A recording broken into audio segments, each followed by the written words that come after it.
He was always there at 16:30. Same patch of dirt, same folding stool. Just outside the north fence of the airfield, between the fuel tanks and the forgotten concrete blocks where no one parked anymore. He never crossed the line. Never came onto base. He just sat. Windbreaker zipped halfway. Hat pulled low. Face weathered but steady. A pair of binoculars hung from his neck. Old ones, heavy, black metal, chipped at the edges. Most assumed he was a local vet. Maybe retired Air Force. Maybe just someone who liked the sound of engines. Nobody asked. Nobody stopped. The new guys joked he was range security for the sky. Morales noticed him the first week. What struck him wasn't that the man was there. It was how still he was. How he didn't fidget or check his phone. How he didn't flinch when jets punched through the air overhead. He just tracked them with the binoculars, then lowered them slowly. Never smiled. Never waved. Just watched. One afternoon, Morales lingered by the fence as a pair of twin-rotor birds banked hard left and disappeared behind the ridge. The man hadn't moved. But as Morales turned to leave, he heard the old man speak, quiet, almost to himself. Too high on the roll. Tail dipped late. Morales paused. What was that? The man glanced his way. Voice even. Measured. Landing profile's wrong. Wind cross is shifting. How can you tell? The man tapped his temple. Because I've done it wrong before. Then he stood slowly, folding the stool with one hand. Morales spotted something under the windbreaker as it flared in the breeze. An old harness clip, silver, scratched, looped through a carabiner worn smooth. Not Air Force. Halo rigging. Special Forces grade.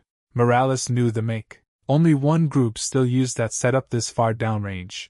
The man started walking. No rush. Morales didn't follow. But something stuck with him long after. The man never stepped onto the base. But somehow, it already felt like he belonged more than any of them. He kept running drills, hitting sim ranges, rotating through early evening shifts. But every time the engine spun up, his eyes went to the north fence, and there he was. Same stool, same coat, same stillness.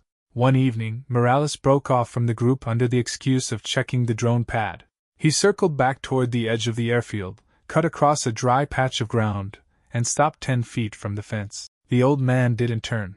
Just raised the binoculars again as two training birds banked toward the ridge. They're late, Morales said. The man lowered the glass half an inch. They're green. Morales waited. You a pilot? No. You jumped? Yes. Morales shifted. How many? The man's mouth barely moved. If you're counting, you didn't learn what you needed to. A pause. Then the man reached into his jacket and pulled something out, held it in his lap. It was small. Silver. Folded. A map. Real paper. Creased, soft from years of sweat and weather. He held it up slightly, then tapped a spot with the edge of his finger, not for Morales to see, but for himself. Right there. I marked it once. Never jumped again after that one. Morales stayed quiet. The man folded the map and tucked it away, then looked directly at him for the first time. You're not asking to know me, he said. You're asking to know if it matters. Morales swallowed. It does. The man nodded, just once. Then, without shifting his tone, he added, You got command in your voice. But not yet in your gut. That'll come when you stop trying to be heard. It didn't sting. It landed. Like truth dropped from 10,000 feet, and slowed just before it hit. As Morales turned to leave, the man spoke again. Tomorrow. 16:30. Bring gloves. For what? To help me fold the wind. He didn't explain. Didn't have to. And Morales didn't question it. He just nodded once and walked back toward the hangars, heart quieter than when he'd left. Morales waited 2 days before saying anything. He kept running drills, hitting sim ranges, rotating through early evening shifts. But every time the engine spun up, his eyes went to the north fence, and there he was. Same stool, same coat, same stillness. One evening, Morales broke off from the group under the excuse of checking the drone pad.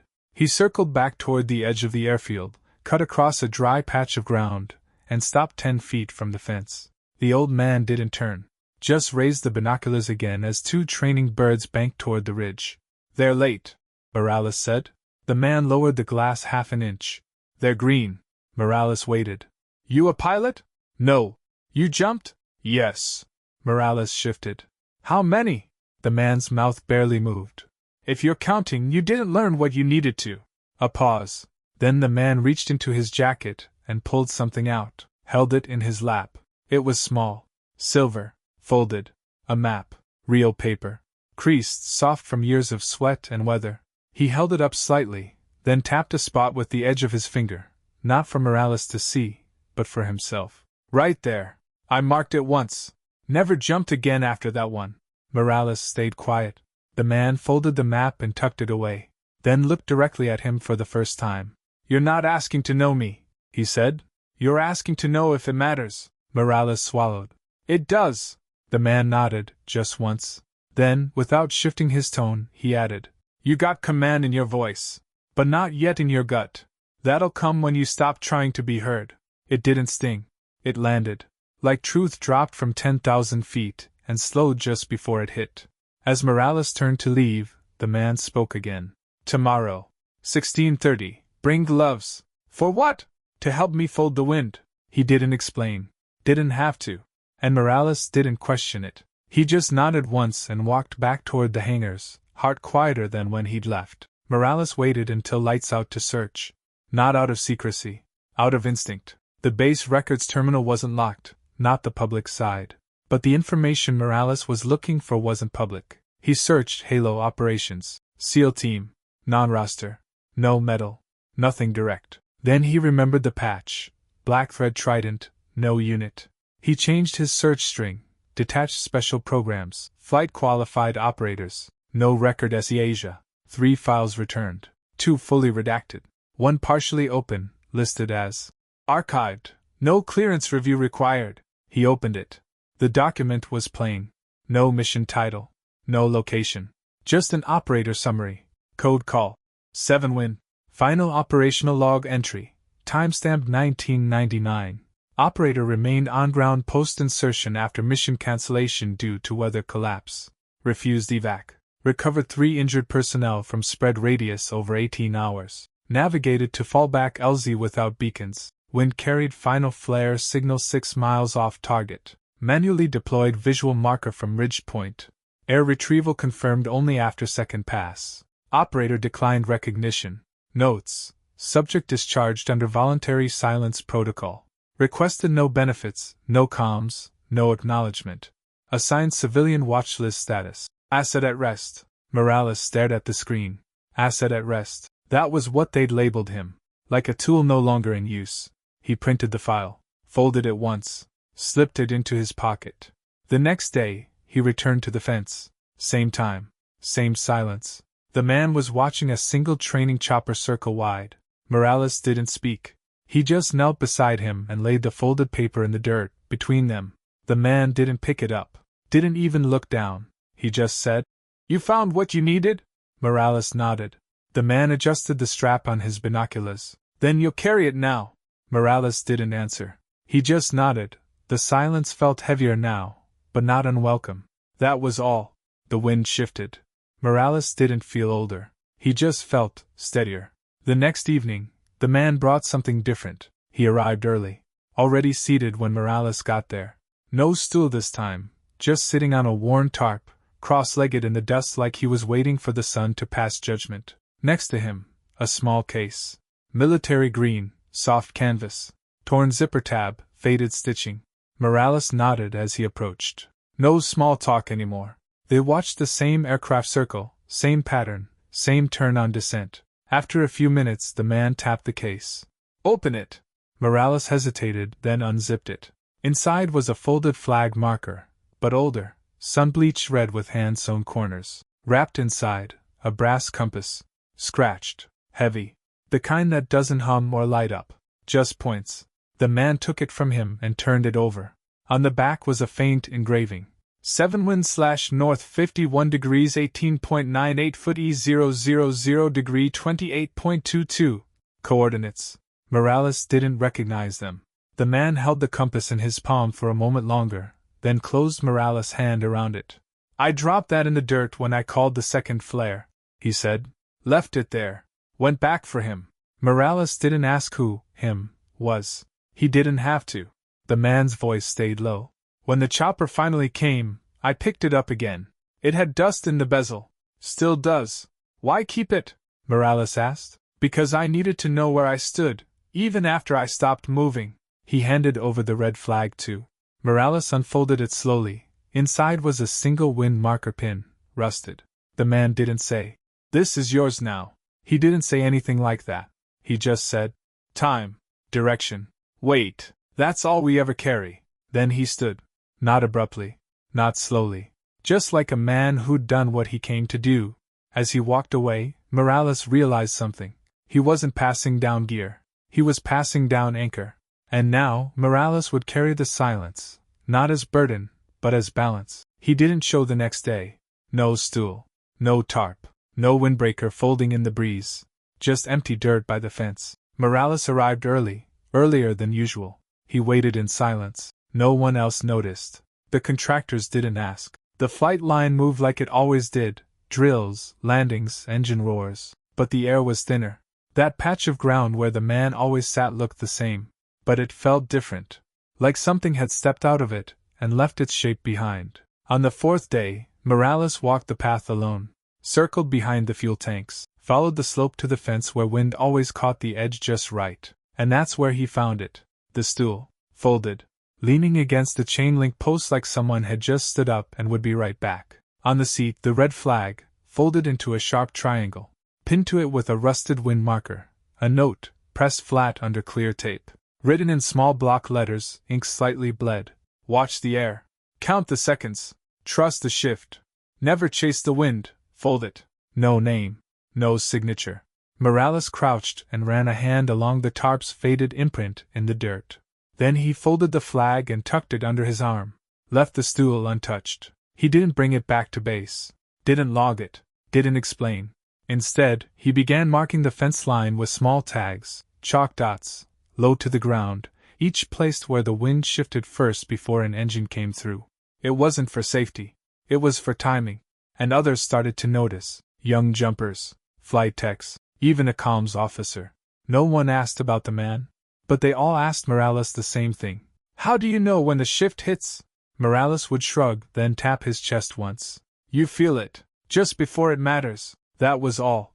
And every time a chopper dipped too low on final pass, someone would glance at that fence line, and wonder who taught him where to stand. The fence line became his new habit.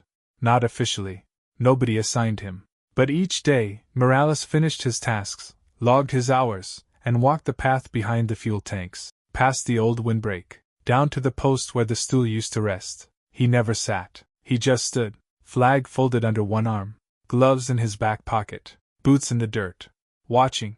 Some evenings he'd lay out the flag across a flat patch of ground and mark the draft with pinned flags, red, yellow, blue, quiet, methodical, not for show, for rhythm. Others joined, slowly, one by one. At first, it was the rookies, then a drone tech, then a junior pilot who noticed his placements matched wind readouts better than their own sensors. Nobody asked who taught him, but they all watched the way he moved, how he waited half a second longer before tracking a descent, how he folded the flag the same way every time, how he never took out the compass unless the air shifted mid-pattern. Then, one morning, a younger recruit approached as Morales reset the line. He was holding a new marker flag, bright red, edges crisp. "I made this," the kid said. "Stitched it last week." Morales took it, tested the corners, ran his fingers along the seams. "Good weight," he said, then handed it back. "Carry it yourself." The recruit paused, then nodded, unsure if it was permission or responsibility. It was both. That was the moment. Not an order. A handoff. That evening, Morales walked to the crate near the maintenance hangar, where he'd stored the folded map, the rusted pin, the green case. He placed the compass inside, sealed the pouch, and tucked it beneath the triangle flag. Didn't tape it. Didn't label it. Just left it open. So someone else could find it when they were ready to carry direction, not answers. The wind was quiet that morning. Still present, but not pushing. Just enough to move the small grass by the fence, ripple the dirt, carry weight without noise. Morales stood where he always did, left boot at the edge of the concrete slab, eyes tracking the ridgeline. He no longer brought the compass. Didn't need it. The rhythm lived in him now. Behind him, the new recruits were setting wind markers, two of them arguing over spacing, then settling into silence as they noticed he wasn't correcting them. He didn't need to. They were learning the way he had. One evening, long after sunset, Morales returned alone. He brought nothing. No flag. No gloves. No stool. Just stood in the dark, hands at his sides, waiting for the sound. Eventually it came, faint at first, then rising, a low, distant rumble of twin rotors approaching from beyond the ridge. No lights. No beacon. Training profile. He didn't move. The wind pushed against his chest, steady now. And in that moment, he heard it. Not the rotors, not the engines, but the space between them. That quiet measure the man had always watched for. The shift. He stepped back, placed a small chalk X in the dirt beside his boot, then turned away. That was all. No one replaced the man. But no one needed to. Because the weight he left behind had been passed without ceremony, and picked up without question. Weeks later, someone found a folded stool placed inside the maintenance shed. On top, a pair of used gloves and a note written in small block letters. You don't own the silence. You stand inside it. No name. No signature. Just the same handwriting Morales had once seen taped to a flag. The stool stayed in the shed. No one used it, but everyone knew what it meant. And on windy days, the fence line still held footprints, one after another, marked by men who no longer needed to be told what to do. They just watched. And folded the wind.